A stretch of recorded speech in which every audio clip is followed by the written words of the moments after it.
بسم اللہ الرحمن الرحیم۔ السلام علیکم ورحمۃ اللہ وبرکاتہ۔ جی ناظرین، آپ دیکھ رہے ہیں میرا یوٹیوب چینل اور میں ہوں نثار احمد۔ تازہ ترین خبروں کے ساتھ، کچھ کھٹی میٹھی خبروں کے ساتھ آج حاضر ہوئے ہیں۔ پاکستان میں اس وقت جو امپورٹڈ حکومت مسلط ہوئی ہے، اس نے آج نیب کے قوانین کو جو چھانٹ گانٹ کی ہے، نیب کے ساتھ جو سلوک انہوں نے کیا ہے، اس سے سارا کچا چٹھا کھل کے آ گیا ہے کہ کس مقصد کے لیے یہ لائے گئے ہیں اور کس مقصد کے لیے یہ براجمان کیے گئے ہیں۔ اس جتنا بھی انہوں نے آج قانون پاس کیا ہے، اس میں تقریباً 1200 ارب روپے جو ان کے اوپر الزامات ہیں، منی لانڈرنگ کے جو کیسز ہیں، وہ ثابت ہوئے ہیں، لیکن چونکہ کچھ خفیہ ہاتھ اس میں ملوث تھے، جس کی وجہ سے 4 سال میں فیصلہ نہ ہو سکا۔ آج اس سے ثابت ہو گیا کہ اس پورے کھیل میں کون کون اس کے ساتھ ملوث تھا اور کون اس پورے کھیل میں، اس پورے کیس میں 4 سال تک فیصلہ نہیں ہونے دے رہا تھا۔ نیوٹرل ظاہر ہے، ابھی سب لوگ تو کہہ رہے ہیں کہ یہ ہماری اسٹیبلشمنٹ نیوٹرل ہے۔ انہوں نے اعلان کیا ہے کہ پاک فوج کسی بھی قسم کی سیاسی مداخلت نہیں کرنا چاہ رہی، نہ کرنا چاہتی ہے، نہ کر رہی ہے، جبکہ یہ سراسر جھوٹ نظر آ رہا ہے۔ جو آج کارروائی کی ہے ان لوگوں نے، اس سے صاف پتہ چل رہا ہے کہ ان کے ساتھ خفیہ اور با اختیار ہاتھ جو ہیں ان کے پیچھے ہے۔ ان کو حوصلہ دیا گیا ہے، ان کو مسلط کرنے والوں نے، ان کے جو ہینڈلر ہیں۔ بے شک پیسہ جو ہے وہ پیچھے سے انٹرنیشنل اسٹیبلشمنٹ کا یوز ہوا ہے، لیکن لوگ ہمارے یوز ہوئے ہیں۔ میر جعفر، میر صادق کو پتہ چلتا ہے کہ وہ بھی کوئی سپہ سالاری تھے۔ میں یہ تو نہیں کہتا ہوں کہ باجوہ صاحب کی نیت پہ کوئی شک ہے یا باجوہ صاحب کی اہلیت پہ کوئی شک ہے، لیکن افسوس ہو رہا ہے یہ سارے کھیل میں جو وہ کر سکتے تھے انہوں نے کیا نہیں ہے۔ باجوہ صاحب سے مؤدبانہ ریکویسٹ ہے کہ کبھی کبھی ٹھنڈے دماغ سے تھوڑا اپنا احتساب بھی کریں۔ یہ جو بیلجیم کی افواہیں پھیل رہی ہیں، یہ جو کارنامے ہو رہے ہیں ملک میں، یہ ساری 70-75 سالہ جو محنت کی ہے آپ کے بڑوں نے، ہمارے تو بڑوں نے کیا نہیں ہے۔ سمجھ لو جو بھی کچھ ہے آپ ہی کا ہے، پاکستان ہی آپ کا ہے، ہمارا تو کچھ نہیں ہے۔ لیکن جو انہوں نے محنت کی ہے، جس طریقے سے انہوں نے دن رات شب و روز کام کر کے اس پاک دھرتی کو ہر قسم کی دشمن کی کارروائیوں سے بچایا ہے، اس کا سارا کام جو ہے وہ سارا آپ نے بیڑا گرک کر دی ہے۔ انگلیاں آپ پہ ہی اٹھیں گی، کیونکہ آپ اس وقت با اختیار ہیں۔ جو واقعات ہو رہے ہیں، جو ثابت ہو رہا ہے، وہ انگلیاں آپ کی طرف ہی اٹھیں گی۔ چونکہ آپ یہ روک سکتے تھے، D G I S P R نے بڑے واضح الفاظ میں کہہ دیا سازش نہیں، سازش کا لفظ کہیں استعمال نہیں ہوا۔ یار یہ عوام اتنی بیوقوف نہیں ہے، مداخلت ہوئی ہے، یہ مداخلت کو وہ مان رہے ہیں، تو مداخلت تو یار اتنے تو بیوقوف کوئی نہیں ہے، یہ تو ہم لوگ بھی سمجھتے ہیں۔ چلو اگر مداخلت ہی ہوئی ہے تو روکنا کس نے تھا؟ آپ نے اتنے بڑے بڑے میڈل لگائے ہوئے ہیں، آپ کا کام کیا ہے؟ آپ نے حلف اٹھائے ہوئے ہیں، آپ کا کام کیا ہے؟ حلف کیا تھا؟ پھر اپنے آپ کو ہم لوگ مسلمان بھی کہتے ہیں۔ قرآن پاک میں واضح باشگاف الفاظ میں کہا گیا ہے کہ اللہ الحق ہے اور حق کا ساتھ دینے والوں کو اللہ تعالیٰ اپنا محبوب بناتا ہے. یہ کس طریقے کی آپ نے محب الوطنی اور دین پہ چلنے والا راستہ کون سا آپ نے یوز کیا، کون سا اختیار کیا کہ جس سے آپ کو پتہ چلتا ہے ساری عمر تو آپ لوگ ہمیں بتاتے چلے آ رہے ہیں کہ یہ منی لانڈرر ہیں، شہباز پیر، اس کی پوری فیملی، شریف فیملی اور زرداری، ان کے کچے چٹھے کھول کھول کے بتاتے رہے ہیں. آج پھر اچانک 2 مہینے پہلے ایسا کیا انہوں نے پارسا کام کیا، ایسا کون سا نیک کام کر لیا کہ ان کے سارے گناہ دھل گئے اور آپ لوگ ان کے ساتھ ہو گئے؟ آپ نے تو پھر حق کا کام نہیں کیا، حق کا ساتھ نہیں دیا. چلیں مان لیتے ہیں کہ عمران خان ہی غلط تھا، ہم لوگ یہ مانتے ہیں. چلو ایک وقت کے لیے تھوڑا یہ نوٹ کر لیتے ہیں کہ چلو عمران خان نے بہت آپ کی باتیں نہیں مانی ہوں گی، آپ کی ایگو افیکٹ ہوئی ہے، لیکن آپ کو یہ چور کیسے اچھے لگنے لگے؟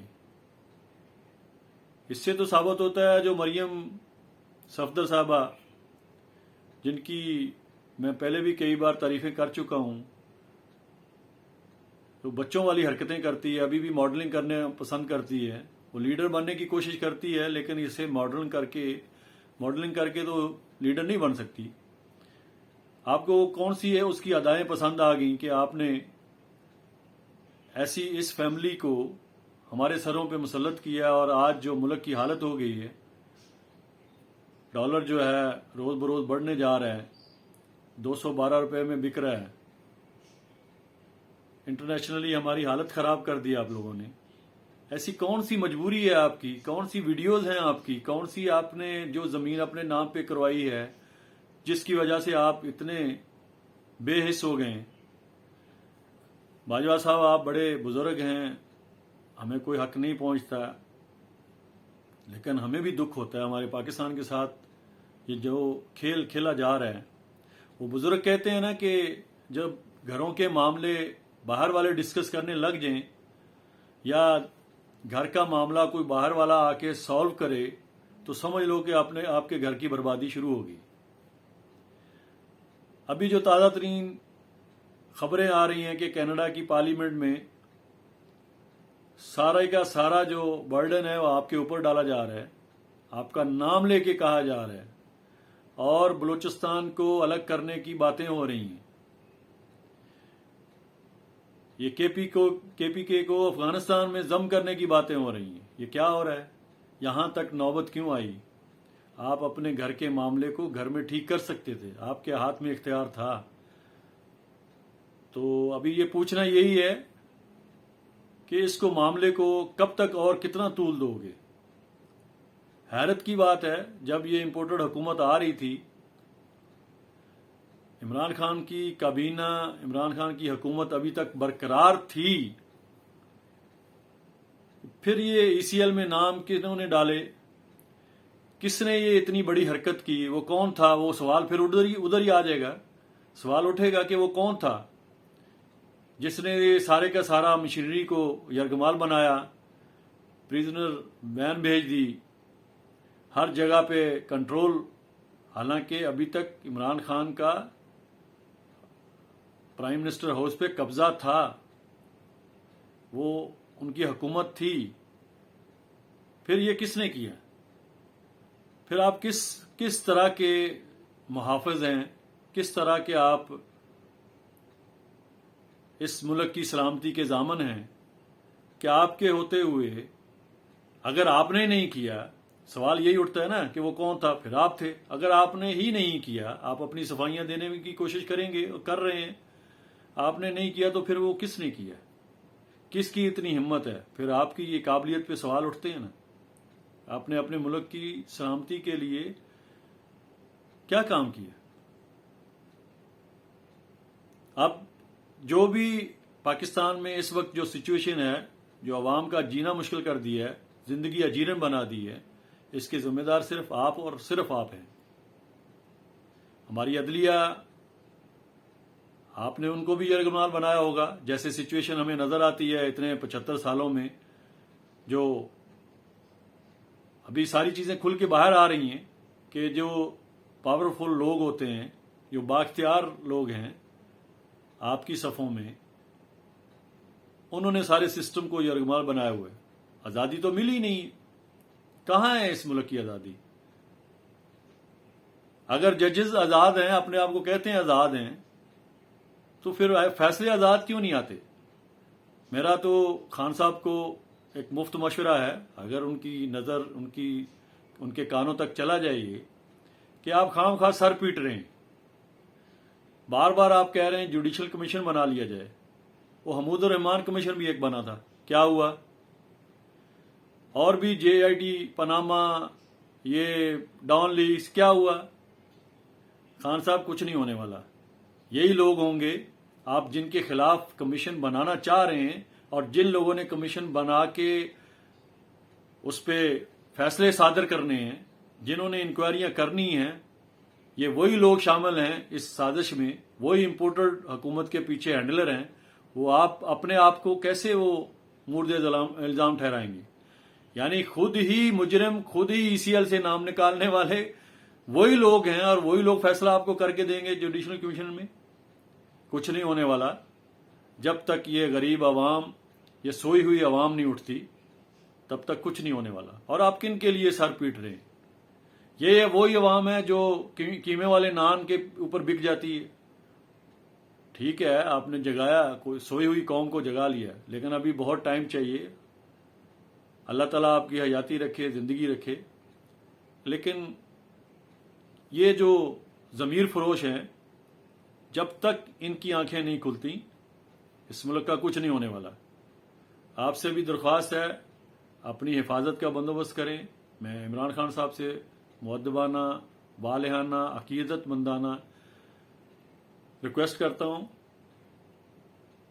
جیسے مقصود چپڑاسی، ڈاکٹر رضوان اور جو دوسرے تھے پروسیکیوٹر، جن کے ساتھ جو ان کے کیسز میں پاورفل وٹنس تھے، ان لوگوں نے یہ نون لیگ کا یا یہ شریف فیملی کا کام اتنا ٹف کام نہیں کر سکتے. یہ ڈرپوک لوگ ہیں. ان کے پیچھے جو ہیں وہ مضبوط لوگ ہیں. تو آپ کی زندگی ہمیں چاہیے. آپ پلیز خدارا اپنی حفاظت کا بندوبست کریں اور کوئی نہ کوئی طریقہ نکالیں. یہ الیکشن بھی نہیں کروائیں گے جب تک ان کو صفائی کا موقع، یہ جب تک اپنے آپ کو صاف نہیں کر لیتے. تو ہماری لاسٹ میں یہی ریکویسٹ ہے ہینڈلر سے کہ آپ لوگوں نے بھی مرنا ہے، آپ لوگوں نے بھی جواب دینا ہے. اب کلمہ پڑھتے اس نبی کا جس کا واضح آپ کو فرمان ہے کہ آپ نے حق کا ساتھ دینا ہے. چلو 1 منٹ کے لیے سوچ لو، عمران خان اگر حق پہ نہیں تھا تو کوئی اور نیٹ اینڈ کلین بندہ لے آتے نا، خود بیٹھ جاتے. اگر آپ کو لگتا تھا کہ یہ غلط کر رہے ہیں، عمران خان غلط حکومت چلا رہے ہیں، آج جبکہ پوری دنیا ان کی حکومت کو مانتی ہے کہ ان کے جو سٹیپس تھے، جو ان کے اقدامات تھے اپنے ملک کے لیے، معاشی ترقی کے لیے، ہمارا ملک اوپر جا رہا تھا، پوری دنیا یہ ایکسیپٹ کر رہی ہے، پھر آپ نے یہ اتنی بڑی حرکت کیوں کی؟ چلو مانتے ہیں نہیں کیا ہوگا، آپ بیٹھ جاتے، مارشل لا لگا لیتے. کم از کم ان چوروں لٹیروں کو تو اوپر نہیں بٹھاتے. جتنے ضمیر فروش، منشیات فروش، چور، ڈاکو، وہ ایک اور ارسطو ہے، کہتا ہے چائے کی پیالی کم پی لو، اور کبھی کو کچھ بکواس ہوتی ہے اس کی طرف سے، حالانکہ اس کو بھی کہتے ہیں کہ وہ بھی پروفیسر تھا، کوئی لیکچرر تھا. جیسے اس کی حرکتیں ہیں، مجھے تو نہیں لگتا کہ یہ وہ کوئی کسی بھی طریقے سے وہ پڑھا لکھا آدمی ہوگا. بے شک اس نے ڈگریاں لے لی ہوں گی، لیکن اس کے دماغ میں کیڑا جو ہے وہی پٹواریوں والا ہی ہے. سچ کو سچ کہنا سیکھیں پلیز خدارا. ابھی یہ ملک اور زیادہ تباہی کا متحمل نہیں ہو سکتا. اب تک کے لیے میرا خیال میں اتنا ہی. انشاءاللہ نیکسٹ ویلاگ میں بات ہوگی. اپنا خیال رکھیے گا. میرے اس چینل کا بھی سبسکرائب کریں اور اپنے قیمتی آراء سے آگاہ کریں. انشاءاللہ پھر ملاقات ہوگی. تب تک کے لیے اللہ حافظ.